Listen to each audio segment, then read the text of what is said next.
যে ভার্চুয়াল সভাটা ছিল আমাদের সারা বাংলা জুড়ে, পশ্চিমবাংলা জুড়ে আমাদের প্রধান সেনাপতি, সর্বভারতীয় তৃণমূল কংগ্রেসের সাধারণ সম্পাদক, সাংসদ অভিষেক বন্দ্যোপাধ্যায় তিনি ভার্চুয়াল সভা করেছিলেন।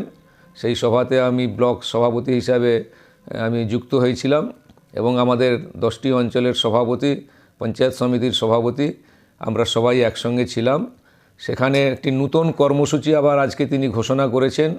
আমাদের উন্নয়নের সংলাপ বা উন্নয়নের পাঁচালীর যে রথ চলছে তার সাথে সাথে উন্নয়নের সংলাপ নামক একটি কর্মসূচি, যেটা আমাদের সারা পশ্চিমবাংলার সাথে সাথে আমরাও আমাদের শহীদ মাতঙ্গিনী ব্লকে তৃণমূল কংগ্রেসের পক্ষ থেকে আমরা সেই কর্মসূচি শুরু করব এবং 178টি বুথে এই কর্মসূচি শুরু হবে এবং একেবারে রাজ্য থেকে এলাকার সম্মানীয় ব্যক্তি যারা আছেন, বুদ্ধিজীবী যারা আছেন, বলিষ্ঠ নাগরিক যারা আছেন, তাদেরকে সম্বর্ধনার মধ্য দিয়ে, তাদেরকে স্মারকলিপি, তাদেরকে উত্তরে দিয়ে আমরা আমাদের এই কর্মসূচির মধ্য দিয়ে আমরা সম্মান দেব এবং সাথে সাথে আমরা মানুষের সঙ্গে জনসংযোগ করব।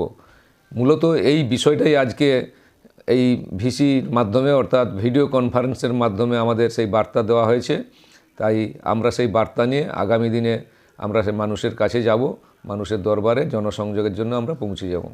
এটা কি মূলত 2026 সালে বিধানসভা নির্বাচনকে লক্ষ্য করে দলের ইমেজ বাড়ানোর জন্য এরকম একটা কি প্রক্রিয়া নাকি বলতে পারেন? কারণ 2026-এ যে বিধানসভা সামনে আছে সেটা যেমন একটা দিক, আমাদের জনসংযোগ হবে, তার সাথে সাথে আমাদের বাংলার মামাটি মানুষের সরকারের যে 15 বছরের যে উন্নয়ন, সেই উন্নয়নের খতিয়ান সেটাকেই উন্নয়নের সংলাপ বা উন্নয়নের পাঁচালী হিসাবে মানুষের সামনে আমরা সেই বার্তাটা পৌঁছে দেব। যে বিগত 34 বছর পশ্চিমবাংলা যে বামফ্রন্টের যে অপশাসন জগদ্দল সরকার ছিল, তার পরবর্তী সময় বাংলার মামাটি মানুষের সরকার প্রতিষ্ঠিত হয়েছে। মমতা বন্দ্যোপাধ্যায়কে যে পরপর তিনবার মুখ্যমন্ত্রী করেছেন বাংলার মানুষ তাদের দোয়া এবং আশীর্বাদ নিয়ে।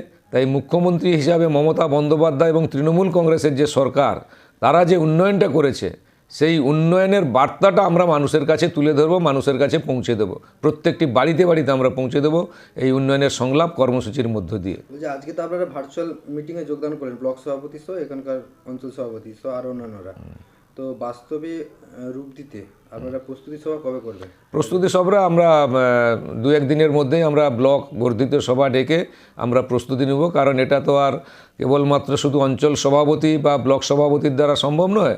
এখানে এমএলএকে সংযুক্ত করতে বলা হয়েছে এবং পঞ্চায়েত সমিতির সভাপতিকে যুক্ত করতে বলা হয়েছে।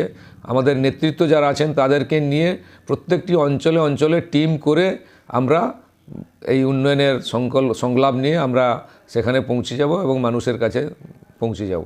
এমনি বললেন যে মানপত্র বা সম্বোধনা করা হবে, মূলত কাদেরকে আপনারা বেছে নিয়েছেন সম্বোধন করার জন্য? গুণীজন, এলাকার গুণীজন যারা আছেন, বলিষ্ঠ নাগরিক যারা আছেন, বুদ্ধিজীবী যারা আছেন, সাহিত্যিক আছেন, এই ধরনের মানুষজন যারা বর্ষিয়ান, তাদেরকে আমরা দলের পক্ষ থেকে তাদের স্মারক তুলে দেব, তাদের উত্তরী দিয়ে সম্বর্ধিত করব, সম্মান দেব।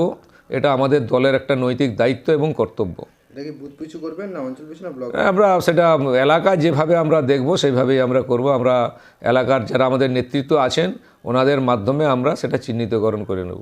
এই যে উন্নয়নের সংলাপে যেমন বললেন যে এলাকার বিধায়ক থাকবেন, পঞ্চায়েত সমিতির সভাপতি সহ জনপ্রতিনিধিরা থাকবেন, বলছি রাজ্য নেতৃত্ব কারোদের কি আসার কোনো সম্ভাবনা? রাজ্যের থেকে আমাদের বিধানসভা পিছু সেখানে সাংসদ বা মন্ত্রী যারা আছেন আমাদের, তাদের প্রত্যেকটা বিধানসভা একজন করে দায়িত্বে থাকবেন। সেভাবে আমাদের আজকের সাংসদ বা সর্বভারতীয় সাধারণ সম্পাদক অভিষেক বন্দ্যোপাধ্যায় সেভাবেই বার্তা দিয়েছেন এবং সেই তালিকা আমাদের কাছে এসে পৌঁছে যাবে।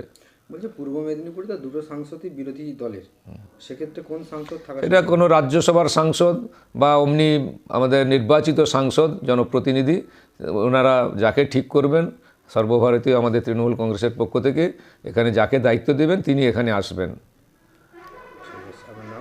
বিভাস কর, শহীদ মাতঙ্গিনী ব্লক তৃণমূল কংগ্রেসের সভাপতি।